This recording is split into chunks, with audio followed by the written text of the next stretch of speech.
ಎಲ್ರಿಗೂ ನಮಸ್ಕಾರ. ನಾವೀಗ ನೋಡ್ತಿರೋದು ಕೊಲಂಬೋದ ಕೈಲೇಶ್ವರ ದೇವಾಲಯ. ಇದು 230 ವರ್ಷಗಳಷ್ಟು ಹಳೆಯದು. ಗ್ರಾನೈಟ್ ಕಲ್ಲಿಂದ ಕಟ್ಟಿದ್ದಾರೆ ಇದನ್ನು.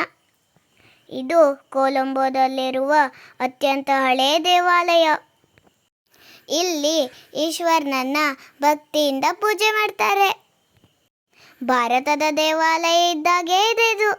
ಈ ದೇವಾಲಯ ದಕ್ಷಿಣ ಭಾರತದ ದ್ರಾವಿಡ ಶೈಲಿಯಲ್ಲಿರುವಂಥ ಒಂದು ದೇವಾಲಯ ಆಗಿದೆ. ದೇವಾಲಯದ ಮೇಲ್ಭಾಗದಲ್ಲಿ ಗಣೇಶನನ್ನು ಕೂಡ ನಾವು ನೋಡ್ಬೋದು, ಆನೆಯನ್ನು ಕೂಡ ನೋಡ್ಬೋದು. ಇಲ್ಲಿ ವಿಷ್ಣು ಮತ್ತು ಲಕ್ಷ್ಮಿಯರ ಚಿತ್ರಗಳನ್ನು ಕೂಡ ನಾವು ಗಮನಿಸಬಹುದಾಗಿದೆ. ಹಾಗೂ ನವಿಲಿನ ಚಿತ್ರಣ ಕೂಡ ನಾವು ನೋಡ್ಬೋದು. ನಟರಾಜನನ್ನು ನಾವು ನೋಡ್ತಾ ಇದ್ದೇವೆ ಈಗ. ನರ್ತನ ಮಾಡ್ತಾ ಇರುವಂತಹ ನಟರಾಜನ ವಿಗ್ರಹ ಇಲ್ಲಿ ಅತ್ಯಂತ ಆಕರ್ಷಕವಾಗಿರುವಂಥದ್ದು. ದೇವಾಲಯದ ಒಳಭಾಗವನ್ನು ನಾವು ನೋಡಿದರೆ ತುಂಬ ಸೊಗಸಾಗಿದೆ. ಇಲ್ಲಿಯ ಪ್ರತಿಯೊಂದು ಕಂಬಗಳ ಕೆತ್ತನೆ ತುಂಬ ಚೆನ್ನಾಗುಂಟು.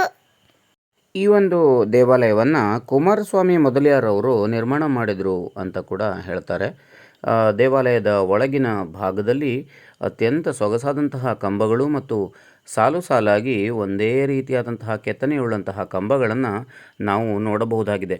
ಶಿವನನ್ನು ಇಲ್ಲಿ ಬಹು ಭಕ್ತಿಯಿಂದ ಪೂಜೆ ಮಾಡುವುದರ ಜೊತೆಯಲ್ಲಿ ತುಂಬ ಉತ್ಸವಗಳು ಕೂಡ ಇಲ್ಲಿ ನಡೀತವೆ. ಹಾಗೂ ವೈದಿಕ ವಿಧಿವಿಧಾನಗಳು ತುಂಬ ಆಕರ್ಷಕವಾಗಿ ನಡೀತವೆ ಎಂಬುದು ವಿಶೇಷ.